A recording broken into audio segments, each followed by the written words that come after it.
Okay, my mud fossil friends, Roger, Mud Fossil University, looking at Ayers Rock, Uluru, as the Aboriginal people would call this, and that is a giant heart. What kind of a creature? I have no clue, but I will show you the details why I make these statements. And this is a giant heart, and the area surrounding this is just saturated with blood. Saturated. Now, let's look at the details. Okay, this is Ayers Rock, and that is one of the flexible plumbing tubings that runs through the heart.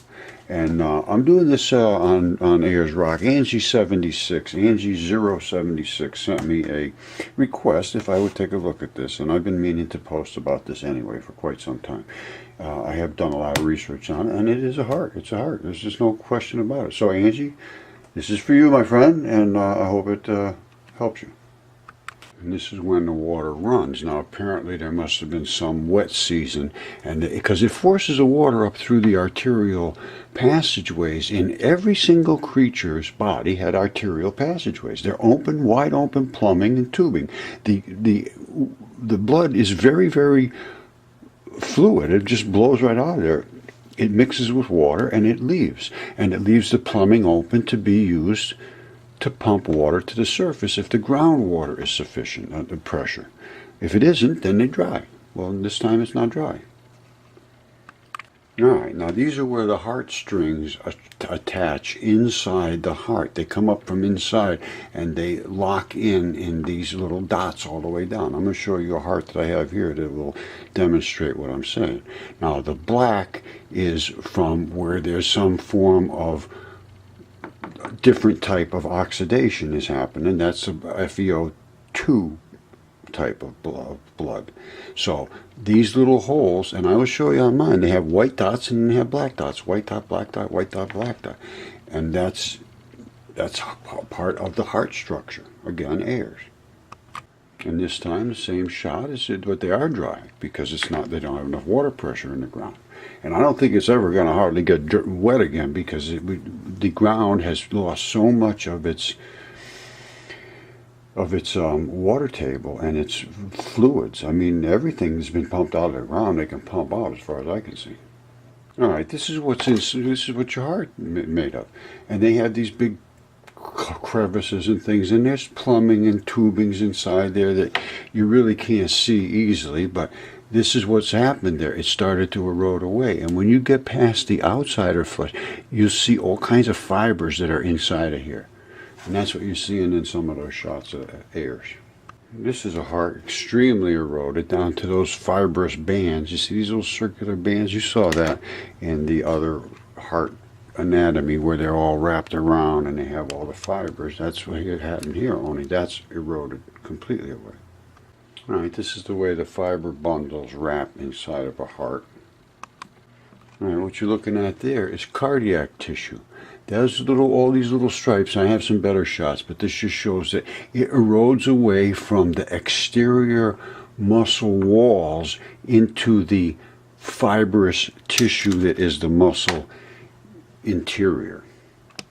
All right, that's cardiac muscle, and that's the kind of cardiac muscle that is in a heart, and that all of those things are able to restrict and pull in. That's why you have all these tiny little pores in here, because that is the nature of the way muscles work.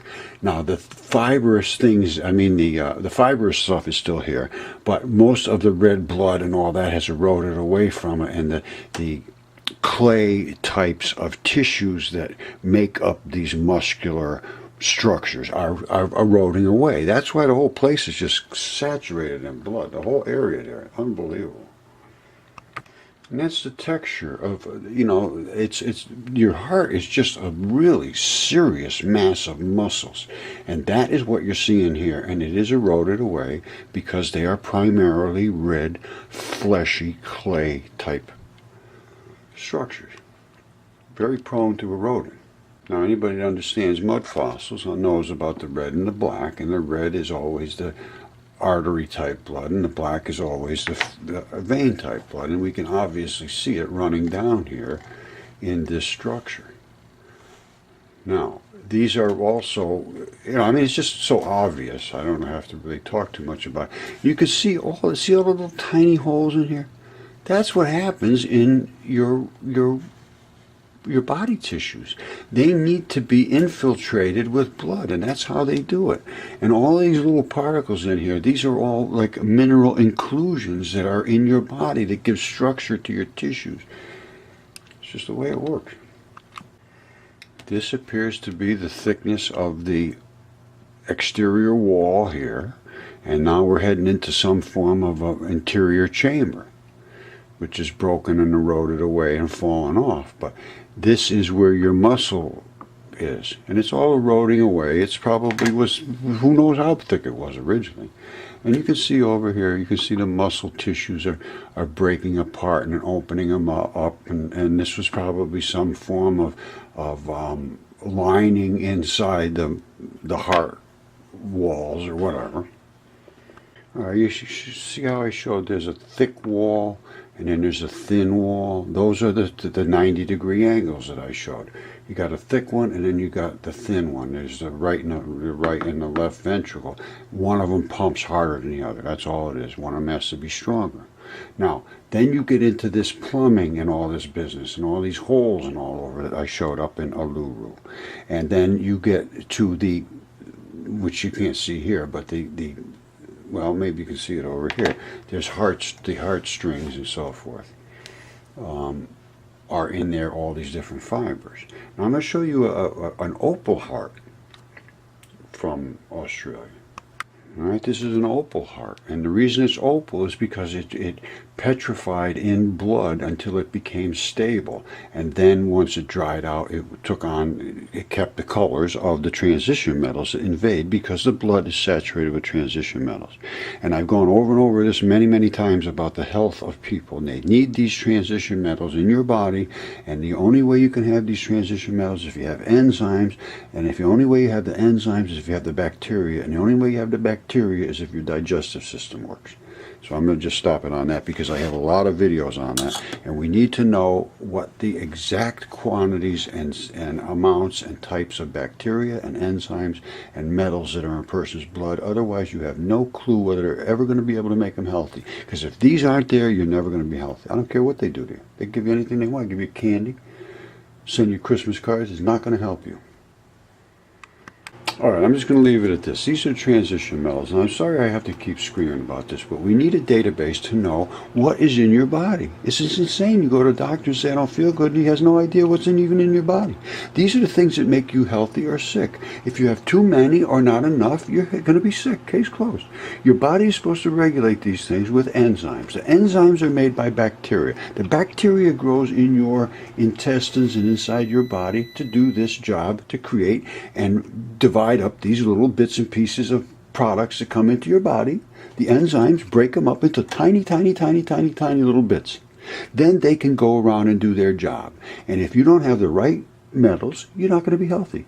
If you don't have the right enzymes, they can't have the right metals. If you don't have the right bacteria, you can't have the right enzymes. It's just obvious as that.